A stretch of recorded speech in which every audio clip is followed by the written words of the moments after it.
আসসালামু আলাইকুম। একটা ডিম আর আলু দিয়ে বিকেলের নাস্তার জন্য খুবই মজার একটা রেসিপি শেয়ার করছি। সহজেই বানানো যাবে আর খেতেও হবে দারুণ মুচমুচে। তাহলে নাস্তাটা বানানোর জন্য প্রথমেই আমি এখানে 3টা খোসা ছাড়ানো আলু নিয়েছি। তারপর আলুগুলো ফ্রেঞ্চ ফ্রাইয়ের মতো করে কেটে নিচ্ছি।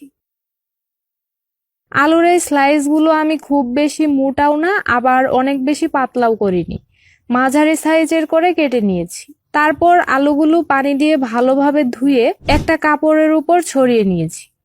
আলুর গায়ের পানিগুলো যাতে শুকিয়ে যায় তার জন্য টিস্যু পেপারের সাহায্যে এভাবে মুছে নিয়েছি।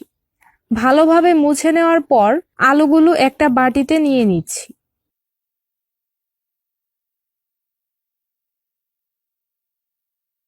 তারপর এতে দিয়ে দিচ্ছি একটা ডিম, 1 চা চামচ দিয়ে দিচ্ছি চিলি ফ্লেক্স, স্বাদ মতো দিয়ে দিলাম মরিচের গুঁড়া, এরপর লবণ দিয়ে দিচ্ছি স্বাদ মতো, 1/4 চা চামচ দিয়ে দিচ্ছি অরিগেনো, এর বদলে চাট মশলাও দিতে পারবেন।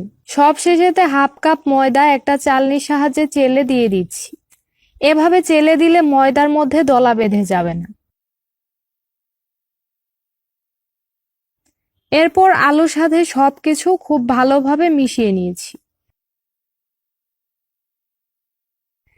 কিছুক্ষণ মাখালেই এরকম আঠালো হয়ে যাবে। দেখতেই পাচ্ছেন ময়দার মিশ্রণ আলুর গায়ে ভালোভাবে লেগে আছে।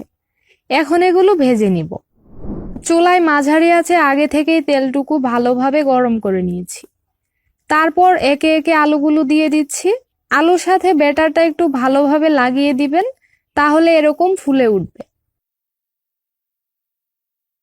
উল্টে পাল্টে মাঝারি আঁচে নাস্তাগুলো ভেজে নিতে হবে, যাতে আলুগুলোও ভিতর থেকে সিদ্ধ হয় আবার বাইরের দিকটাও হয় অনেক বেশি ক্রিস্পি।